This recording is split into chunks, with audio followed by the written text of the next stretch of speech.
What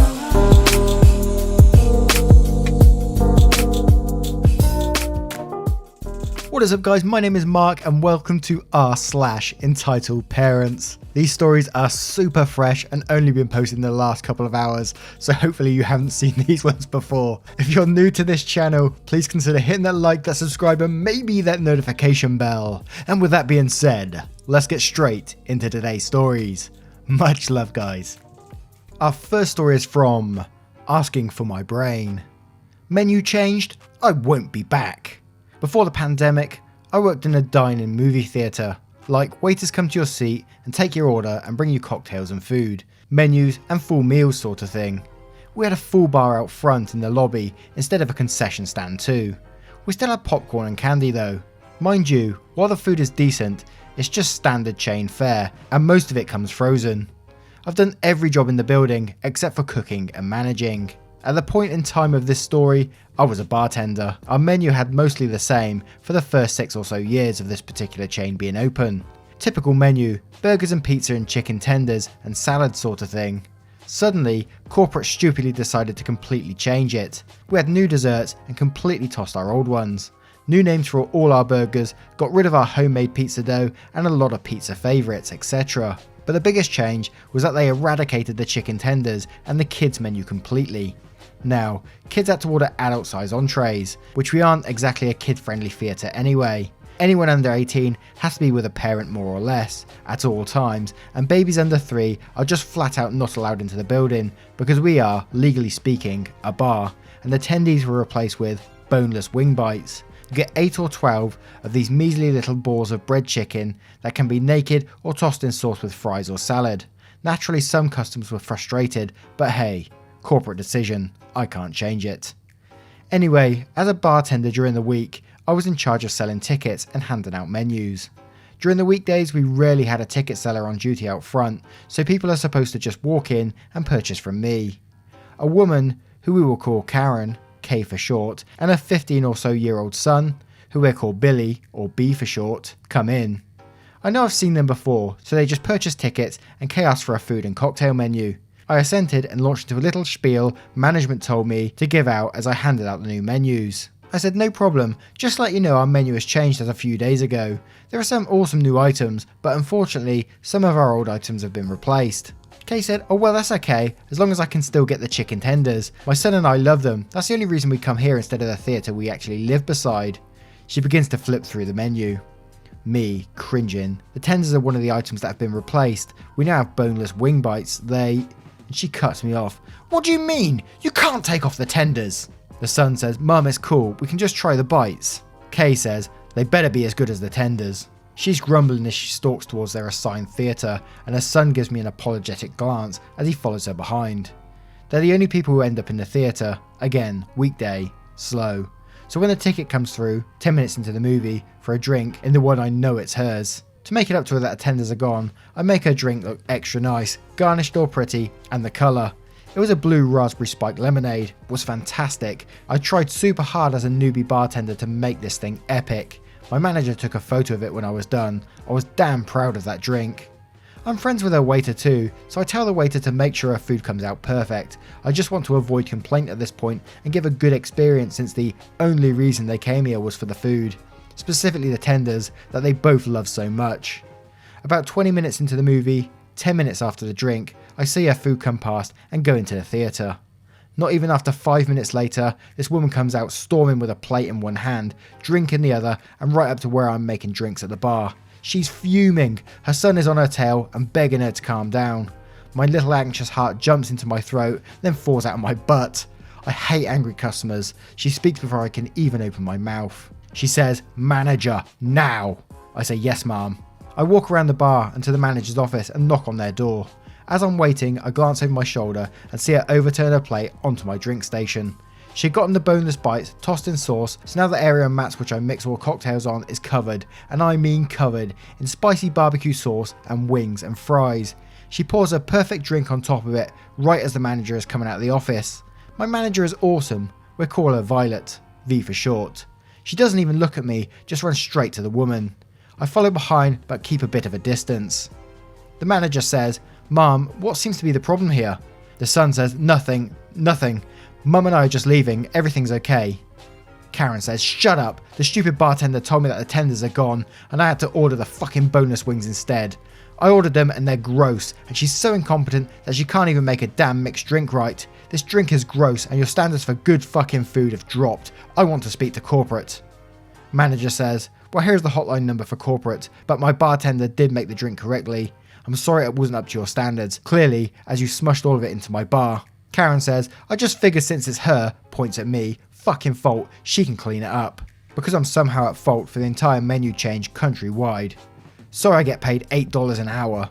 Not my deal. Manager says, the menu change was a corporate decision. My bartender didn't take the tenders off and she made that drink perfectly. I'm sorry you're this upset and I'll make sure corporate is aware. She says, I'm leaving a Yelp review too. I'm never fucking coming back here. Everyone know not to come here anymore. My son is so disgusted with your food. The son says, actually I thought it was good, mum. Please, it isn't that bad.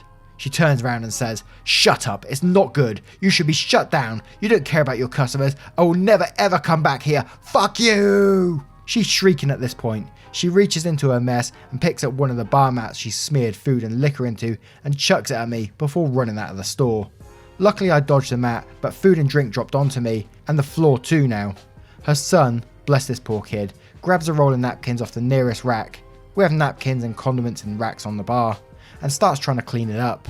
He's crying quietly at this point. I don't blame him. I was on the brink of tears myself. This would have been so embarrassing to be that woman's kid in this situation. I get down next to him and gently take the napkins from him, telling him it's okay, I got it. My manager gave him 2 free tickets and said if him and someone older wanted to come see movies, she'd take care of his food too next time, but his mum wasn't welcome back. We escorted him to the door where his mum had pulled up in her car and was slamming on the horn to get him to hurry up. They left. I cleaned it up and spent the rest of the day smelling like chicken and spiked lemonade, sticky and grumpy. Karen tried to come back a few times, shockingly. Billy still shows up with his dad or older brother and is always the absolute sweetest kid to me and the waitstaff. But the woman has shown up alone and I always alert Violet when she appears and she's always told to leave. Shockingly, she never throws a fit, just walks out. We never heard from corporate about her either. We still didn't have chicken tenders. God damn, what a crazy bitch! You gotta feel sorry for the son in that situation. They're having to deal with that woman as a mother. Our next story is from Pickles Tickle 91. Entitled Dad Forces His Way Backstage at High School Production. I grew up with an abusive and controlling arsehole of a dad. You could say he was also entitled. I don't have many dramatic stories about him though, and most of them belong in r/insane parents or r/raised by narcissists. But I do have one story I can think of. When I was in high school, I absolutely loved theatre and theatrical performance. I participated in every full production since 7th grade. I personally didn't have many positive experiences, but that's more because of the directors and also different stories altogether. In either my freshman or sophomore year of high school, the town name High School Theatre Club performed Disney's musical adaptation of The Little Mermaid. In past years, when we sold tickets, we just sold a set price of tickets to anyone who wanted to buy them.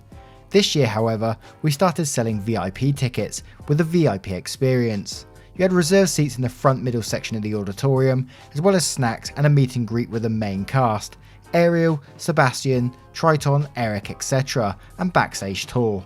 Only VIP ticket holders were allowed backstage. While opening night approaches and everyone is going great, the main cast is having fun in costume playing their characters while meeting with parents and kids, while us background characters are prepping sets and getting our makeup done. The only thing separating the backstage from the main hall at this point is a black curtain, for easier access for the VIP ticket holders. However, there was no security other than P and M, the theatre and musical directors, who were guiding the M&G tour. Well, they bring the VIPs backstage and I see my dad, ED, waltz right up to me. He said, "Hi OP, everything looks so amazing." I said, "Wow Dad, I didn't know you got a VIP ticket." He said, "I didn't." "What?" "I didn't want to come backstage to see my talented girl," and he comes in for a hug. I let him hug me, but not very enthusiastically.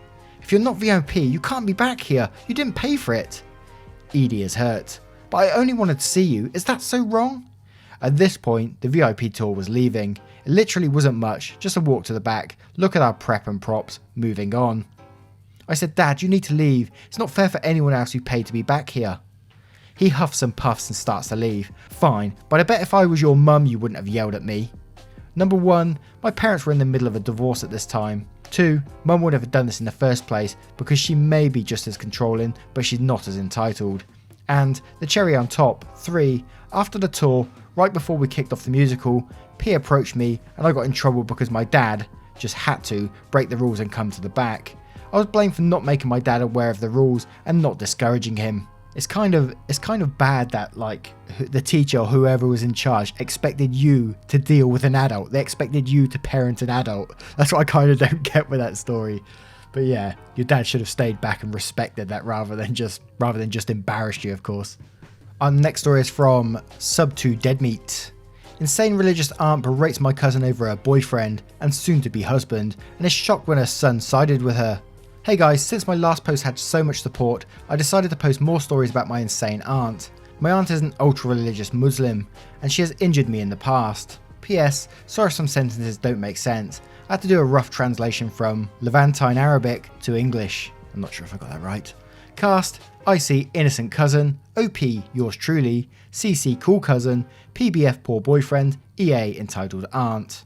It was a nice winter evening. EA had just come back from Dubai. I was spending the weekend with innocent cousin, and my entire family has greeted her with an open heart, but my wounds with her are still fresh. Innocent cousin was also entitled aunt's niece, and cool cousin was her son. But innocent cousin saw her as a mother figure because her mother was always at work. Later during the night, innocent cousin decided to introduce her boyfriend to EA, but problems began to develop when they started talking about marriage. Aunt says, "Oh sweetie, you're such a lovely person. When are you getting married?" "Oh, we're getting married at a church." She said, "Excuse me?" Innocent cousin says, "Please EA, we all know what happened with you and OP. We don't want it to happen and I get cut off." For some reason, EA started yelling again. EA says, "If you don't want it to happen again, don't marry this arsehole in a church." "Mom, please, I really love her." "If you really love her, you would leave her alone after I just warned you." Cool cousin says, "Mum, that's enough." "Yeah, we don't want a repeat of what happened between me and you. If he wants to marry her in a church, so be it. I'm not going to listen to the talk of a pagan worshipper. You already cost me my relationship with your mother, you little shit. You're not going to do the same thing now." Cool cousin was getting mad, and he started yelling. He said, "Enough, Mum. Stop hating other people for what they believe in. You already have ruined many relationships with many friends and family. Why can't you keep your mind open and accept the fact that people who are different also exist?" At this point, the tension in the room can be cut with a knife. Innocent cousin says, "Please Cece, that's enough." And he says, "No, that isn't enough. She already harmed OP and she'll be willing to do the same thing to you if you marry him." Then EA has the guts to smack cool cousin across the mouth for speaking the truth. "You son of a bitch, I raised you for 18 years and now you're supporting disbelievers." I'm an atheist, she was talking about me. I say, "That's enough EA, don't you realise the more you try and push your own agenda on others, the more you will be hated. Even your own son hates you for your actions, the son which you raised. It's about time someone called you out on your stupid actions like trying to kill me. PBF and IC are getting married whether you like it or not." The poor boyfriend quietly, "Thanks man." Entitled aunt and cool cousin have finally calmed down. Cool cousin says, "Mum, please just for once open your mind. Please don't always be opposed to the actions of other people. Please Mum, I implore you to work with us this time." Entitled aunt said, "Sorry Cece, I simply can't. And if you want to stay with OP, PBF and IC, just know I will never consider you to be a son." After EA said that, she cut off contact with her son who was in college. This still remains a very touchy subject and most of the family don't want to talk about it. 2 months after the incident, PBF and IC got married in a church. Me and CC remain close with them and we occasionally hang out sometimes. EA went to Dubai to live there with her husband. The rest of our families accepted the marriage without any problems.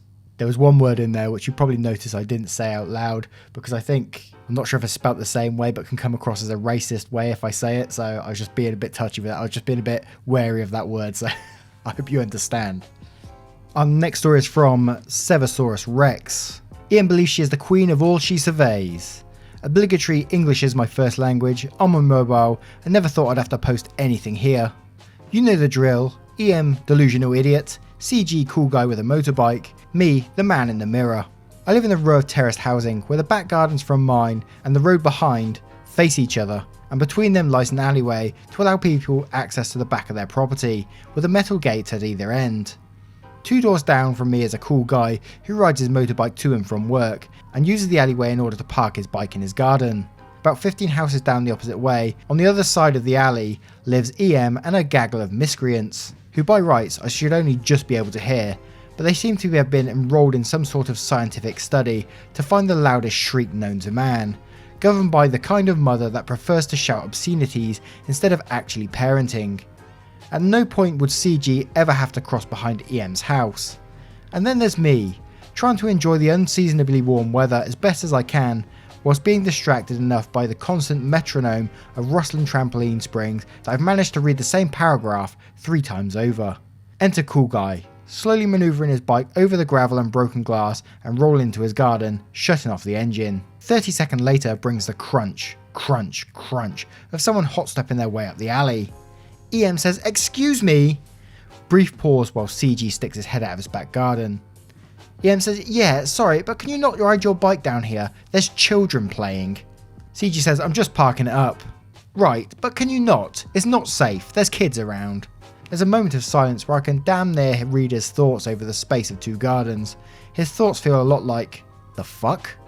CG says, "Well, I can't exactly drive it through the house, can I?"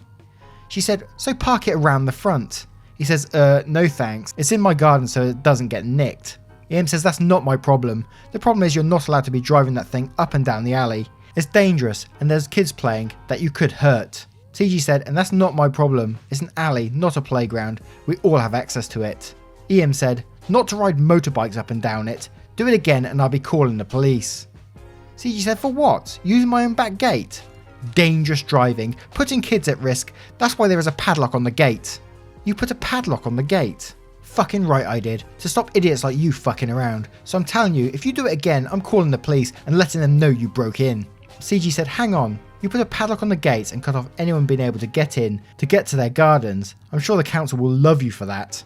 EM said, "Look, that's your warning. Piss me off again or come near my kids with that thing and I'm calling the police." He said, "Or you can tell your kids to stay in the garden like everyone else's is and not play in an alley filled with shit and glass. I'm sure the police have got more pressing matters at hand. You don't own this alley, alright? And it can be used for vehicle access, which is what I'm doing. So you can fuck off back to your brood, okay?" EM kinda sputters as CG slams his back gate in her face, but recovers enough to shout a single, heartfelt "fuck you" over the garden wall. CG briefly meets my eye, and we both laugh and shake our heads at her gall. A reaction that earned me a scowl, and "you can fuck off and all," as she stalked past my garden. I kinda wanted to call the police, so she can get a royal chewing out for wasting police time during a pandemic, for restricting access to a throughfare that gets used by emergency service vehicles. Clearly someone else was pissed off enough to cut the damn padlock off, and for being an all-round shitty parent for letting their kids and all their friends, social distancing anyone, play in an area that is a tetanus shot waiting to happen. Rock on cool biker guy, I like that guy. This is definitely a British story. I can tell by the terraced housing and the way they're saying, "You can fuck off and all." I can just picture it in my head. Anyway guys, I hope you've enjoyed these stories. If you have, don't forget to leave a like, subscribe, and maybe hit that notification bell as well, as it will really help out this channel. And with that being said, I will see you in the next one. Much love guys.